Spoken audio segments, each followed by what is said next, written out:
Bueno, equipo Agustín Frisera, con él vamos a grabar hoy. Espero que te sientas cómodo.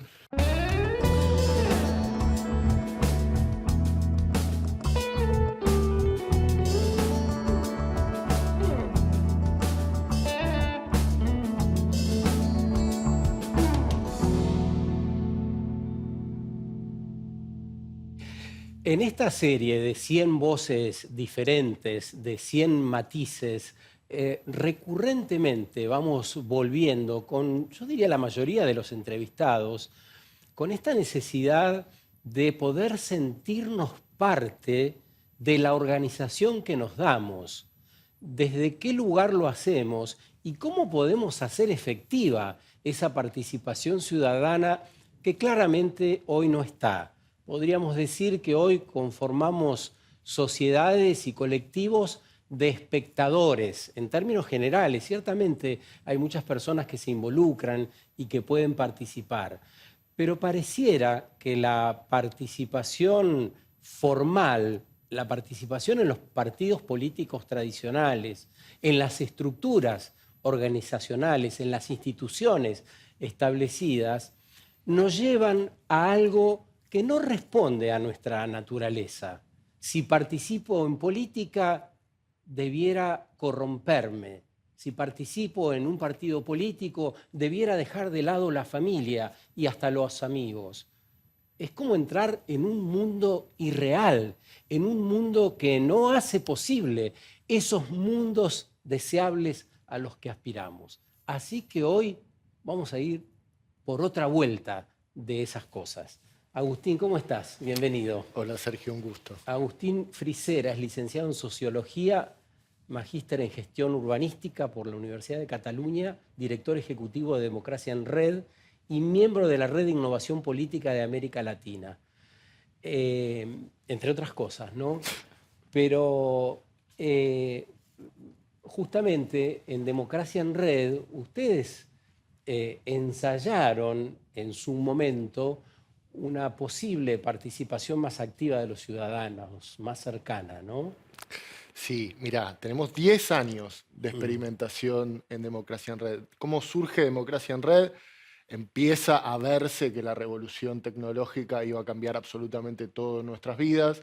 Veíamos cómo el consumo estaba revolucionado, cómo el consumo de noticias en particular estaba revolucionado. Dijimos, ¿qué pasa con la política? Necesitamos acá usar la tecnología a favor de la democracia, primero porque es una oportunidad, y segundo porque si no van a aprender a usar la tecnología contra la democracia, y casi como una cruel profecía, esto hoy lo estamos viendo aquí y allá. Fíjate que si nos retrotraemos 10 años atrás a la fundación de Democracia en Red, todo el mundo nos decía, ¡ay, qué bien la tecnología que va a abrir las posibilidades! Ahora vos hablás de tecnología y política y parecería que hablás de manipulación. La manipulación, el algoritmo, como ese primer optimismo, el optimismo de 10 años atrás contrasta contra el pesimismo actual. Nosotros estamos en una posición en donde entendemos que la tecnología es una oportunidad, que la tecnología, si tomamos las garantías que hay que tomar, puede ayudar. Entonces, ni pesimismo ni optimismo, claro. Justo balance, usemos el instrumento para lo que el instrumento sirve. Claro, porque la manipulación justamente también la podemos ver en el ejercicio de la política tradicional, de esa participación que nos vendemos como una representación real de lo que queremos, y no es así. Te convido a ver 5 años atrás algo que hacías, a ver cómo te ves, a ver cómo te sentís. Dios mío.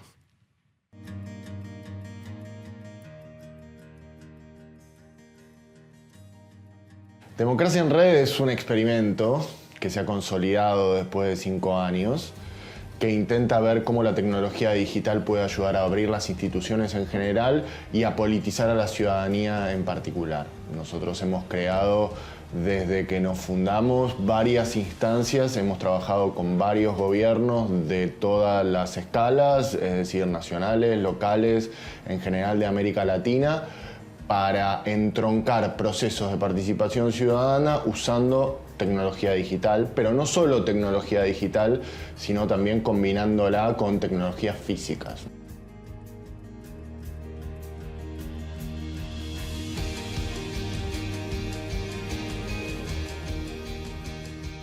Nuestra idea era tomar cuestiones de vida cotidiana que pudieran ser comprendidas por el público general para intentar generar políticas públicas que solucionen problemas.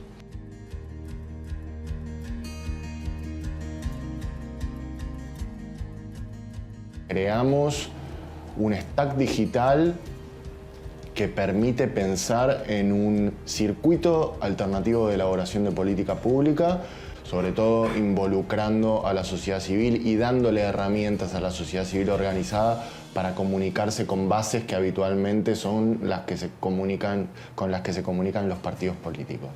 Si la política se vuelve una cuestión de profesionales que discuten entre sí, la política se vuelve cada vez más chiquita. Si se vuelve cada vez más chiquita, más gente se distancia, y si más gente se distancia, el sistema se deslegitima. Claro, esto fue 5 años atrás. Pareciera que de algún modo está refrendando parte de lo que decías antes. Era como el auge de esta idea. ¿Y qué pasó en los 5 años siguientes hasta acá? Bueno, lo que sospechábamos que podía pasar, si no existían otras maneras de abordar la cuestión pública, iban a aparecer personas con el discurso hay que romperlo todo porque esto no sirve, y les está yendo bien. Nosotros incluso nos bancábamos muchas críticas. Me tildaron a mí de incorrección política por a veces decir esto que tenemos no va, porque me siento bastante identificado con mis palabras. Si la gente se distancia, la política se hace más chiquita. Y hay muchísimos lugares en donde se puede intervenir para hacer, por ejemplo, mejores leyes. Pero independientemente del resultado, en el proceso se legitima el sistema, porque vos te sentís escuchado. ¿Cuánta gente no se siente escuchada? ¿Y cuál es la reacción de la gente que no se siente vista? Muy Además, interesante. pasó la pandemia, ¿no? Claro, pasó la en el pandemia, medio. esto se agravó, la furia, digamos que ancló, y de manera traumática, porque ahí no era más o menos una discusión sobre política pública, sino era no podés salir de tu casa y no pudiste salir durante 6 meses. Y eso se explicó bien, independientemente de si había que hacerlo o no. Se explicó bien, no se explicó bien, mucha gente no se sintió parte.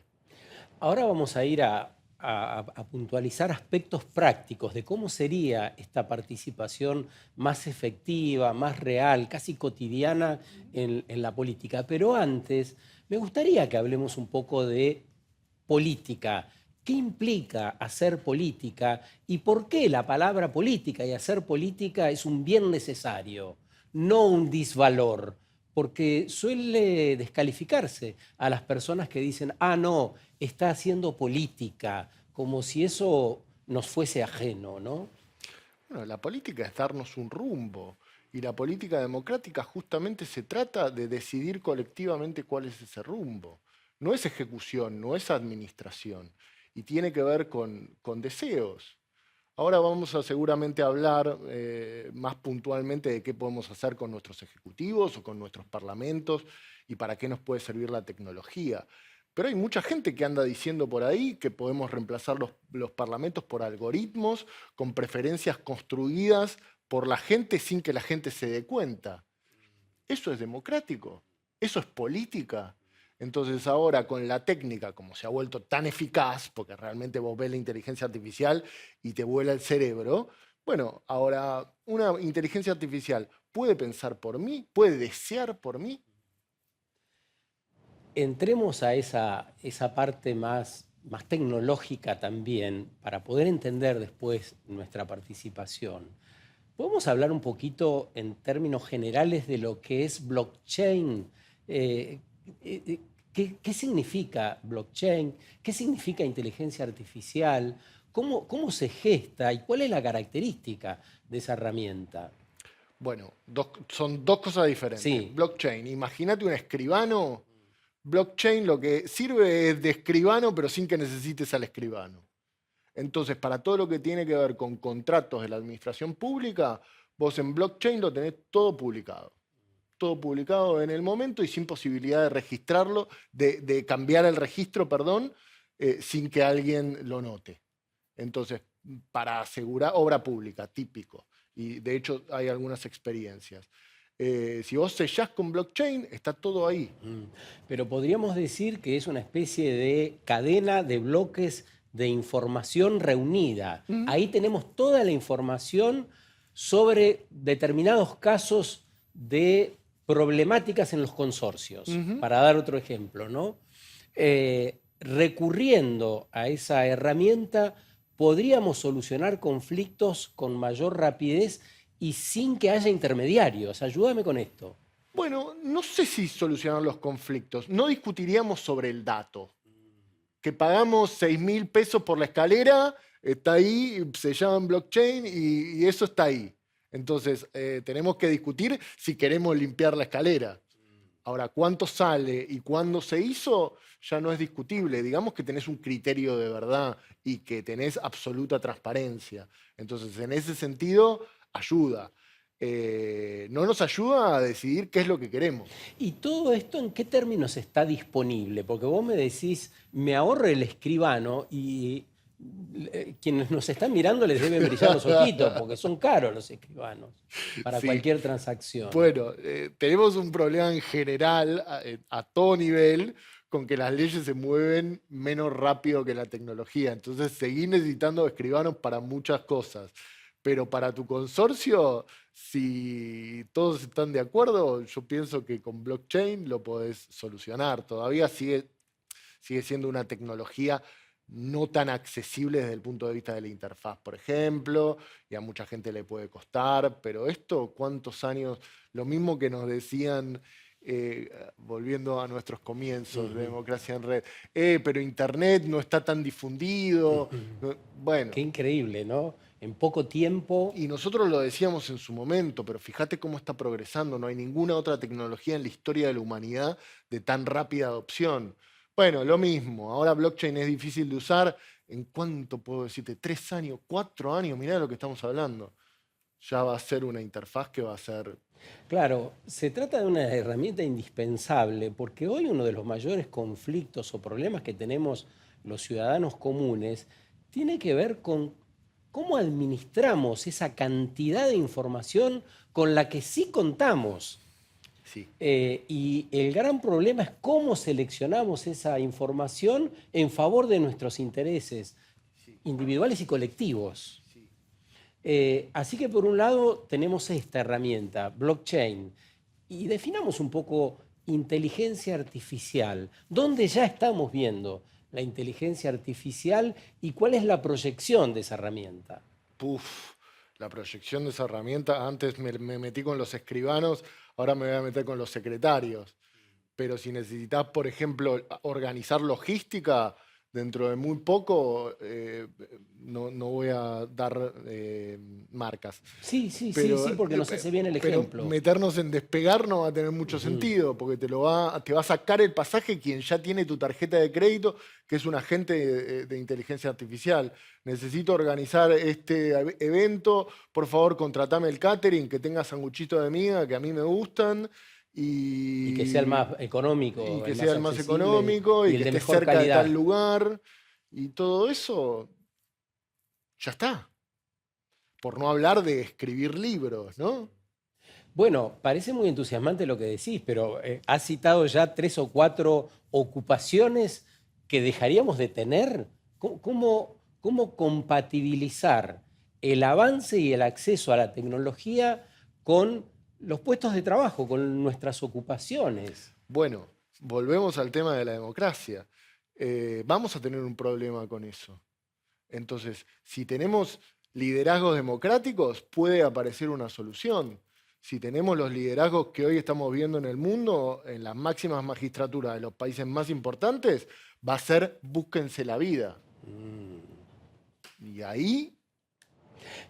supongamos que efectivamente podemos darnos aquellos gobernantes que sean dignos de la representación que les delegamos. ¿De qué vamos a trabajar? Y bueno, las tareas de cuidado, todo lo que tenga que ver con el calor humano, las máquinas no lo pueden ni resolver ni pensar. Le propongo a la audiencia el ejercicio de preguntarle a ChatGPT, por ejemplo, cuáles son sus límites o hasta dónde no llega, y lo que te va a decir es, yo no puedo sentir y yo no puedo hacerte sentir amor, por ejemplo. Lo puede emular, pero no... Pero las tareas de cuidado, desde luego, todas las tareas que requieran cierto candor no van a poder reemplazarse. Lo terapéutico, por ejemplo, ¿no? Independientemente de que yo muchas veces hago terapia online, la presencia de los cuerpos cumple otra función en el dispositivo. O sea que vos imaginás una transición hacia nuevas ocupaciones y también hacia nuevas miradas sobre lo que hacemos, y podríamos incluir también una Te mayor... puedo contar una historia muy estúpida, Sí, por sí, ejemplo. dale. Tokio, ciudad en donde, bueno, la tecnología fluye. Vos entrás a un banco en Tokio y no necesitas hacer nada con una persona instrumentalmente. Todo lo resolvés con máquinas. Pero está llena de personas que te preguntan cómo estás, Que te que te acompañan. reciben, que te acompañan. Ah, interesante que lo hayas metido ahí. Sí, yo justamente decía cómo compatibilizar esto con las horas de trabajo que tenemos hoy, porque también es cierto que está bueno defender la posibilidad de trabajar, pero no del modo en que lo estamos haciendo. Hay personas y muchas, que trabajamos 12 a 14 horas por día, o sea que eso no es saludable. Entonces por ahí pensaba si esta oportunidad de tener como estas herramientas que estamos mencionando y tantas otras, no nos darán un equilibrio en cuanto a las horas que trabajamos y la gente que hoy sí está desocupada. Millones de personas que no tienen trabajo. Bueno, entramos en una discusión ya de otro orden, ¿no? Pero lo cierto es que con estas tecnologías nunca fuimos tan productivos y a la vez nunca trabajamos tanto. Hay una paradoja ahí, ¿no? Que habría Sí. que balancear. Pero volvemos nuevamente a los tipos de liderazgo que tenemos y cómo podemos operar sobre esos liderazgos. Se dan Vos cuenta. sabés que hay lobbies muy poderosos detrás de esto también, Claro. en donde están ganando muchísimo dinero con este aumento de la productividad. Y no es que nuestros salarios sean mejores. Claro, Agustín nos está diciendo, por un lado, la política tradicional, parte del establishment, nos está diciendo la tecnología mala, pero nosotros efectivamente estamos trabajando más horas de las que por ahí trabajábamos hace 10 o 15 años, no tan atrás en nuestro tiempo.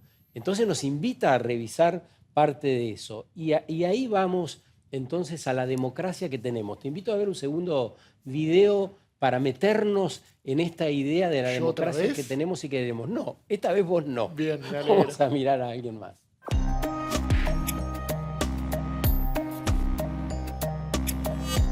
Las expectativas de participación democrática se han ido ampliando y el sistema institucional se ha mantenido restrictivo, con lo cual hay un punto de enorme tensión que uno puede ver hoy y que genera este extendido sentimiento de desencanto hacia la democracia, ¿no? Lo que me parece muy importante señalar ahí es una tensión que se da a partir de la tensión entre capitalismo y democracia, donde tenemos por un lado una idea de igualdad, una idea de participación igualitaria por parte de los ciudadanos, pero que se da en el marco de un sistema económico que es estrictamente desigual. A la ciudadanía se le dejó en la democracia moderna un papel mucho más estrecho del que se había imaginado en un principio, en donde se pensaba que hubiese muchos puentes de conexión entre ciudadanos y representantes. Esos puentes, yo diría, de un modo u otro se fueron rompiendo, algunos se fueron quemando, metafóricamente, y quedó básicamente la ciudadanía con un solo gran instrumento para ejercer el poder, que es el voto. Pero es un instrumento muy débil y que, desprovisto de la ayuda de todos los otros mecanismos, queda con demasiada responsabilidad sobre sus espaldas y normalmente por eso nos desencantamos con el voto. ¿Por qué? Porque es muy poco lo que podemos hacer para influir del modo en que queremos.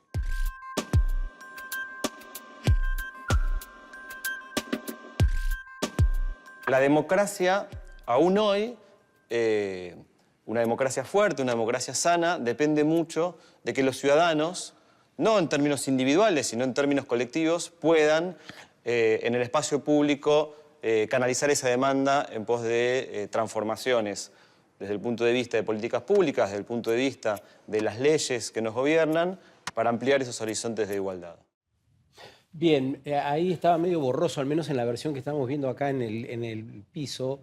Esto fue grabado por el canal Encuentro. Y Gargarella dice dos cosas que quisiera rescatar para seguir con nuestra conversación. El sistema institucional es restrictivo. Nos está diciendo, no hay un cerco, es difícil la participación ciudadana. Y nos desencantamos con el voto. A mí me parece dos cosas claves las que cita. Estamos desencantados con algo que requiere de nuestro encantamiento, Agustín. Pues sí. Pues sí. Ahora, ¿cómo se produce ese encantamiento? Muchas veces las cosas que atañen a nuestra vida y las políticas públicas no son lo más sexy del mundo, independientemente de que es una obligación ciudadana, ¿no? También tenemos que encontrar nuevas maneras de comunicar. Pero eso va por un lado. Me quedo con lo del voto y el desencanto. Y voy a hacer una analogía que no es del todo correcta, pero para que me sigas. Una persona que está acostumbrada a usar tecnología digital da 200 likes por día. Esta idea de que vos elegís a un representante para que te represente en todas las esferas de la vida cotidiana o de la vida posible durante 700 y pico de días, como que no, ¿entendés? Como que hay una asimetría muy grande entre estilo de vida y forma de gobierno. Y me parece que ese es el puente que se quemó. No literalmente, como decía bien Gargarella, y me parece que es lo que podemos reconstruir, y que la tecnología, o al menos esa siempre fue nuestra hipótesis, se puede trasladar a la vida cotidiana, y de la misma manera que vos le das un like a una mesa que te gusta en alguna red social, también podés opinar sobre qué querés para tu barrio, qué querés para tu ciudad, qué querés para tu país. Y después hay cuestiones que tienen que ver con arreglos institucionales, y después está la predisposición de los actores. Porque nosotros en nuestra Constitución, por ejemplo, tenemos la posibilidad del plebiscito desde el 94. Nunca han convocado. Entonces, hay herramientas que existen y no se usan, y hay herramientas que tenemos que inventar, algunas las hicimos en Democracia en Red, que podríamos utilizar. Ahí vamos. Después de Y la en nuestra propia defensa, digo, Sí. como demócratas, porque si no abrimos, esto hay insatisfacción, y la insatisfacción termina mal. Después de la pausa, yo voy a invitarte a desmentir parte de lo que dijiste referida a que ocuparnos de nuestros asuntos no es sexy. Y se los dejo también por ahí para que lo vayan pensando en la pausa. ¿Cómo que ocuparnos de las ciudades donde vivimos no es sexy? ¿Cómo que ocuparnos de los vínculos que tenemos no lo es? De nuestro modo de educarnos, nuestro modo de tener justicia, allí donde creemos que debe haber justicia. ¿Cómo que no es sexy y no los envalentona? Después de la pausa vamos a ir por ahí.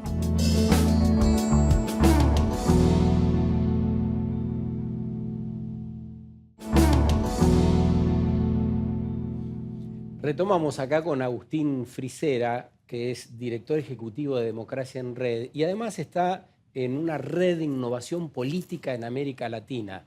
Nos interesa muchísimo saber por qué nos estamos demorando en implementar una participación más activa para resolver nuestros asuntos, para conectar con ese mundo que deseamos, ese mundo posible y seguramente más saludable del que vivimos. Antes nos había dicho Agustín, o nos había mencionado los gobiernos autoritarios, la imposibilidad de incluirnos. Roberto Gargarella hablaba también de que de algún modo los ciudadanos con el voto exclusivamente y nada más que con eso nos quedamos afuera. Entonces las instituciones son restrictivas, nos dejan de lado.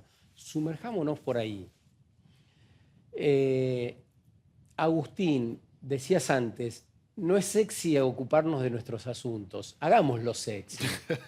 Lo tenemos vos que hacer sexy, yo claro, en eso no puedo estar más de acuerdo. y hay además vos sos un maneras. especialista también en el diseño de las ciudades. A mí me parece que ahí hay algo que puede reencantarnos con esta posibilidad de ser parte, ¿no? Nosotros siempre creímos, hipótesis aún a confirmar 10 años después, que en la democracia local había un montón de oportunidades. Hablas de enganchar. Democracia en Red, esta organización, Hablo de ¿no? democracia en red, sí. Y te decía que encontrábamos en el nivel municipal una muy buena oportunidad para enganchar a la gente porque es vida cotidiana, ¿no? Porque eso te afecta directamente. Eso.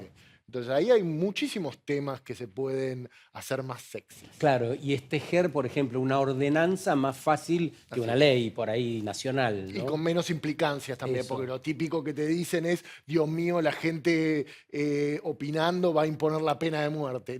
Me vienen hace 10 años diciendo esto, la gente no quiere la pena de muerte, no es necesariamente así, pero la tiranía de las mayorías no es lo que queremos. Entonces yo defiendo el ejercicio de la política profesional, me parece que se tiene que opinar en determinadas cosas y en determinadas cosas no. Estructura tributaria es una cuestión de especialistas y además nadie quiere que le cobren impuestos. Entonces todo el mundo va a decir no a los impuestos y así un Estado-nación no funciona.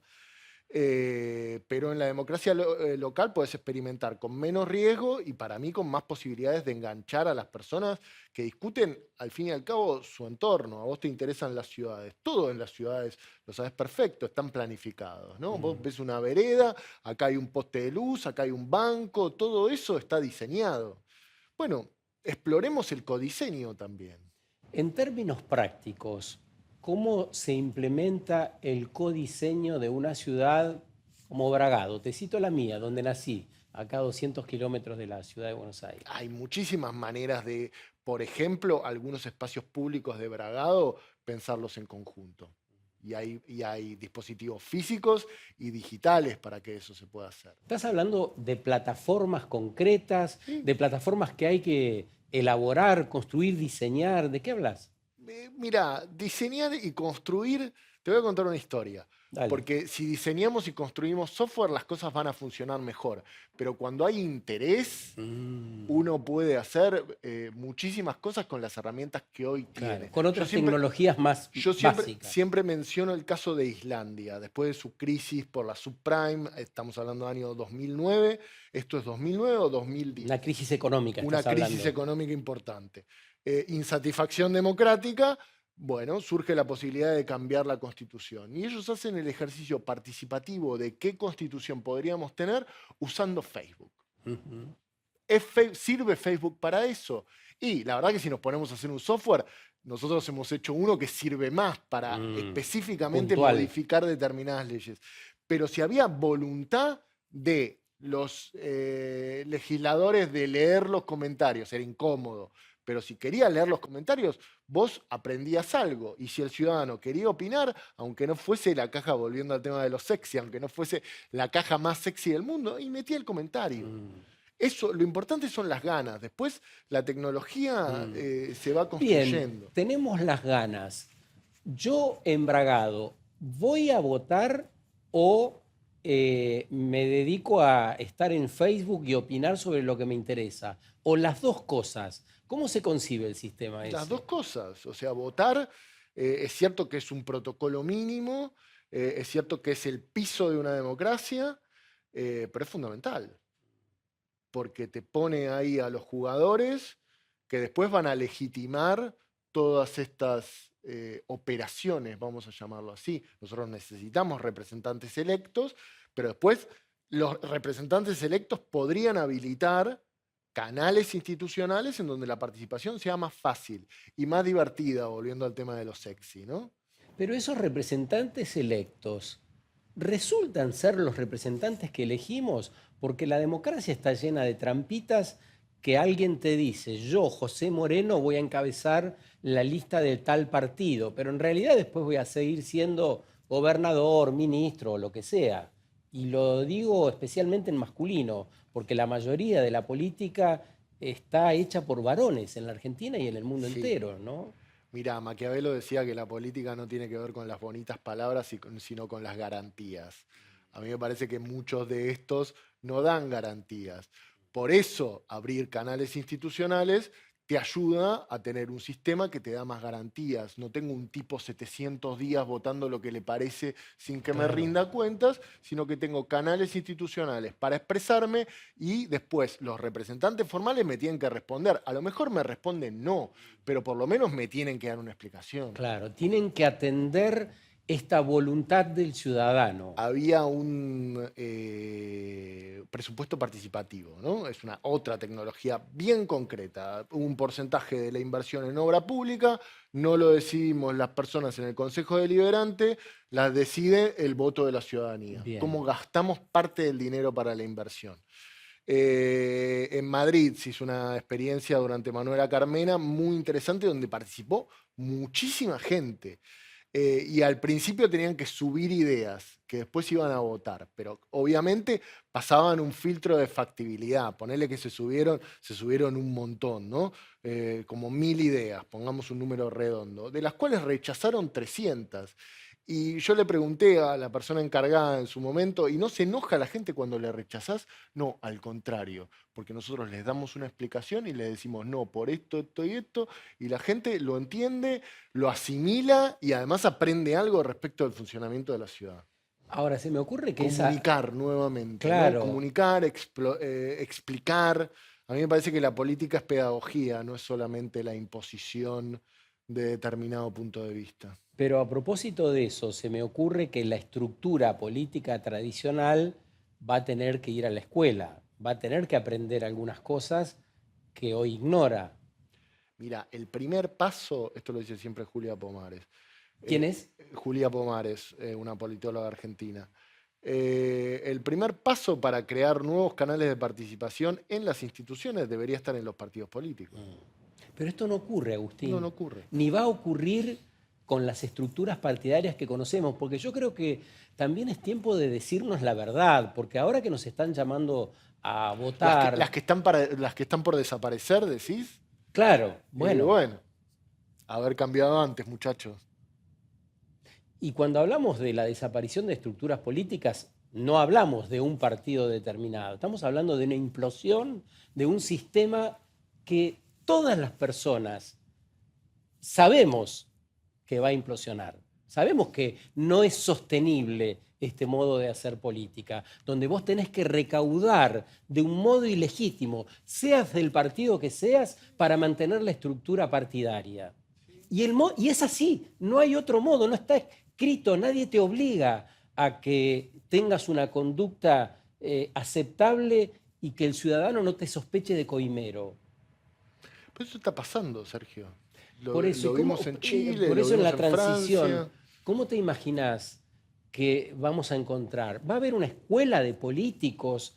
¿Va a haber una revolución de acuerdo a estos tiempos? Quizá de otro modo. ¿Vos imaginás esa transición hacia un mundo posible y más participativo? Bueno, tenemos dos. Primero, el futuro lo vamos a construir. Tenemos una opción de esta y de lo contrario. Porque también las tecnologías se hacen mucho más eficientes, tecnologías de control, tecnologías de administración, hacen mucho más eficiente el tenernos a todos bien cortitos. Mirá China. China te da bienestar material, pero ¿a cambio de qué libertad? Ese es un modelo posible. ¿Deseable? Para mí no. Bueno, entonces tenemos que empezar a experimentar nuevas formas dentro de partidos políticos y a mí me parece que hay una cuestión generacional. También hay una cuestión generacional. En la medida en que haya recambio, el vínculo que tiene con la tecnología una dirigente política o social de 20 y pico de años no tiene nada que ver con los que hoy están en el Senado, por ejemplo. Entonces me parece que esa mirada, que ya no vas a poder pensar algo sin tecnología. Bien, entonces, haciendo como un resumen de lo que venimos conversando, la democracia en red, por llamarlo de alguna manera, tiene que ver con el ejercicio de estas tecnologías. Agustín nos dice, pueden ser muy sofisticadas, pero puede ser una tecnología donde uno anota en un cuadernito lo que le interesa y lo discute con sus vecinos. No digo exactamente este ejemplo, pero es variedad de tecnologías y también votando con la democracia que conocemos, pero, dice Agustín, sería deseable que haya un intercambio generacional. Y que abran las ventanas, ¿no? Porque abriendo las ventanas se oxigenan las ¿Qué instituciones. implica eso, abrir Y las bueno, ventanas? esto. Fíjate el ejemplo que te decía antes del presupuesto participativo, que vos lo tenés acá en varias ciudades de la Argentina. Implica que hay una parte de la inversión pública que no la decide el político. ¿En qué ciudades de la Argentina hay presupuestos participativos y en qué participó la gente? ¿La construcción de un pueblo, de un puente, de una plaza? Mira, ¿Dónde participa? ¿Dónde yo se creo que activa? Wiener fue en 2001 que lo puso en Rosario y desde entonces ya deben ir 23, 24 ediciones. Es como una tradición en Rosario y muchísimas cosas se han votado y además lo interesante es que se ha votado a nivel barrial, vamos a decirlo así, es CMD en realidad, y también a nivel ciudad. Entonces hay cosas que sabemos qué es lo que queremos. Si nosotros habitamos y construimos el espacio en nuestros barrios. Sí, lo que es cierto es que no sabemos de todo, ¿no? Claro. Entonces, ahí, en ese ejercicio de participación ciudadana novedosa. Eso se aplica también a los representantes, que Claro, no saben de todo. es cierto. Pero bueno, se Entonces, supone que tienen asesores a quienes les pagan que no, saben de está esas bien. cuestiones. Yo fui asesor muchos años y hay cosas de las que no sabés. Entonces, muchas veces recurrir a la sociedad civil te da expertise, no solamente experiencia. Son las dos cosas que hay que combinar. Está la experiencia de quien vive la ciudad, camina una calle y sabe que el banco ahí es incómodo, porque lo vive todos los días. Y después está el que tiene expertise y dice tenemos que tener un banco en todas las veredas. El entrecruce es poneme el banco, no me lo pongas ahí. Ujú. Y la implementación de estas prácticas, a ver, es general, yo puedo opinar de todo o por ahí a mí me interesa la comunicación. Entonces yo quiero establecer en Bragado, si viviese ahí, volviendo al ejemplo, un sistema público de comunicación que nos sirva a los ciudadanos para canalizar lo que haga falta. Está bien. Y vos sabés mucho mejor que un ciudadano cómo hacer un programa, pero a lo mejor los ciudadanos saben de qué temas quieren escuchar. Bien. Entonces ahí está tu expertise y ahí está la experiencia del ciudadano en este caso. ¿Cómo imaginás, teniendo en cuenta todo esto, las nuevas ciudades, Agustín? ¿Qué te parece que es lo primordial para, no sé, yo te invito a imaginar, ahora salgámonos de las estructuras establecidas, hagamos como que ya implosionaron. ¿Cuál es ese futuro deseable? En el plano te pregunto de las ciudades porque sé que es de tu conocimiento. Mirá, yo pienso que parte de los problemas que tenemos a todo nivel tiene que ver con que nuestras ciudades están segregadas y nos vemos cada vez las personas que somos más parecidas, como ya no hay tantos lugares en donde haya mezclas de estilos, de personas. Entonces, pensar ciudades más equilibradas desde ese punto de vista, con espacios públicos para recrear una idea de comunidad. También hay otra cuestión que está haciendo ruido con la idea de la democracia, el individualismo, que también tiene mucho que ver con las redes sociales y fíjate que en general la experiencia de consumo de las redes sociales es en la soledad del teléfono. De esto se están aprovechando mucho los autoritarios que entendieron el algoritmo y que no tienen muchos escrúpulos. Pero de esa soledad de la persona no comentando lo que ve, bueno, se comen muchos fakes, es algo de lo que personas con poder se aprovechan. Entonces, espacios de encuentro definitivamente y equilibrio entre, por ejemplo, clases, ¿no? Que los barrios estén más mezclados, que no sea un barrio de ricos y un barrio de pobres. Eso es una afrenta a la democracia. Y en ese esquema que propones, ¿la llegada de inmigrantes podría fortalecer esa malla en un pueblo o en una ciudad, porque yo imagino un inmigrante que venga de un lugar remoto, el que quieras, trae sus saberes también, su sabiduría, su historia, su humanidad, porque me parece que a veces nos olvidamos que somos humanos, somos personas, ¿no? Y entonces decir, si tengo tanta guita, soy de un modo, si no tengo trabajo, soy otro. No, hay un punto donde somos humanos. Yo planteo la importancia de entenderse con el diferente y el primer paso es encontrarse con el diferente, pero esta otra vez no es la lógica de la individualidad de la era radical de las redes sociales, en donde básicamente vos podés eliminar sin costo todo lo que no te gusta. Y para eso sirve el algoritmo, para que te muestre lo que ya te gusta. Entonces, este hábito digital trasladado a nuestra vida offline, bueno, está teniendo problemas con ansiedad, porque a veces no podemos eliminar lo que no nos gusta. Yo a vos te puedo bloquear en Twitter, pero ahora Sí. no te puedo hacer, estás enfrente mío, no Claro. te puedo hacer desaparecer. Pero ese sueño me parece que está. Y cambiar el algoritmo, es decir, eso que recibimos, que vos decís, recibís todo lo positivo. Lo que te gusta. Claro, o lo que te gusta, dijiste, muy bien. ¿Es tarea nuestra también o es una ilusión que podemos cambiar el algoritmo y tener un algoritmo que nos devuelva aquello que sea saludable, que nos sirva, que Mira, pueda ser compartido? hay que entender tu propio algoritmo. Y a mí hablamos de muchos actores en la vida institucional, todavía no hablamos de la escuela. Tenemos la revolución más potente de la historia de la humanidad, con una tecnología que ha llegado para cambiarlo todo, y la escuela no es un actor central en este proceso. Me parece que el algoritmo por algo te entrega lo que te gusta, porque pega en tu sesgo de confirmación, y eso te da satisfacción, lo cual es normal, pues somos humanos. Entonces, yo no te digo descartá tu sesgo de confirmación, te digo sé consciente de que lo tenés, sé consciente de que la red social que uses te va a entregar solo lo que a vos te gusta, incluido titulares respecto de la realidad nacional, y desconfía de tu sesgo. Y en esta idea de seguir imaginando mundos posibles. Yo sigo personas con las que pienso completamente diferente, por ejemplo. Y este es un ejercicio consciente que hago para que me muestren otros puntos de vista, porque me parece que construye algo más cercano a lo que podemos llamar verdad. O sea que no es una ilusión. Uno puede armar su algoritmo del modo que uno Mirá, desea. Sergio, yo tengo una dieta digital muy estricta, Una dieta digital. muy estricta. Pero esto lo hice después de 10 años de estudiar cómo la tecnología nos afecta al cerebro.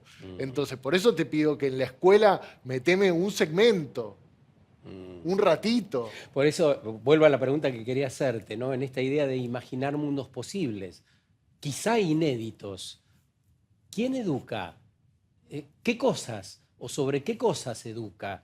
¿Qué saberes decidimos transmitirnos, crees? Bueno, a mí me parece que entender nuestros sesgos cognitivos es un buen comienzo. Y te ponía el ejemplo del sesgo de la confirmación, que me parece que está claro, porque no es algo que uno hace con maldad. Uno lo hace para simplificarse la vida en muchas cosas. Uno tiene determinados prejuicios que ve, los corrobora y dice, bueno, todo está de acuerdo a lo que yo tengo configurado, puedo seguir adelante. Y eso es útil en el 90% de los casos. El tema es el otro 10% en donde la proyección de ese prejuicio, hablabas de los inmigrantes antes, bueno, la proyección de ese prejuicio a partir de toda gente que veo en mi TikTok que me dice son malos, nos vienen a sacar el trabajo y además son medio mañosos. Bueno, nada, me lo creo y qué. Y esa información, ¿contra qué la confronto? ¿Dónde está el otro punto de vista?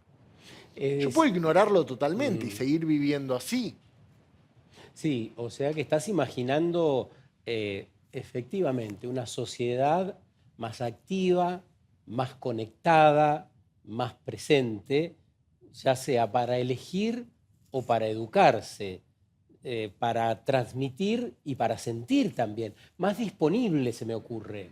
Bueno, hablábamos del tiempo de trabajo con el pluriempleo, tampoco queda tanto tiempo para Claro. ocuparnos de las cuestiones públicas y me parece que eso tiene un sentido, que no es el mejor sentido. Y vos decís, yo imagino, Bueno, yo estoy comprometido con determinada visión. Después depende si me agarrás pesimista o optimista ese día, porque te puse el ejemplo de China. China funciona. Pero bueno, ¿dónde está la humanidad en Claro. China? Y no estamos de acuerdo en que no haya ciertas libertades. ¿Ustedes creen que este hombre está loco?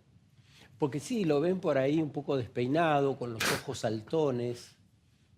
¿Ustedes qué creen ahí en sus casas? Porque me parece que hace falta que empecemos a creernos un poco más para edificar esos mundos posibles en los que creemos. Y ya ha quedado un poco dicho, por ahí pensaba recién Agustín, queda en una nebulosa, no hay una receta para decir la representación el año que viene será de otro modo y tampoco podríamos decir de este modo muy formalmente. No hay tips para el tiempo que viene, ¿no? Y entonces me parece que la idea de creer que el mundo que viene es posible y que ahí vamos a intervenir, bueno, es apasionante y también nos interpela para salir de la silla donde estamos, el sillón, no sé, de donde nos están viendo, y movernos un poco más porque ya es tiempo, por estas amenazas de los autoritarismos. ¿Y qué más dirías vos? ¿Por qué es tiempo de movernos? Bueno, es tiempo de movernos porque podemos perder cosas bien preciadas.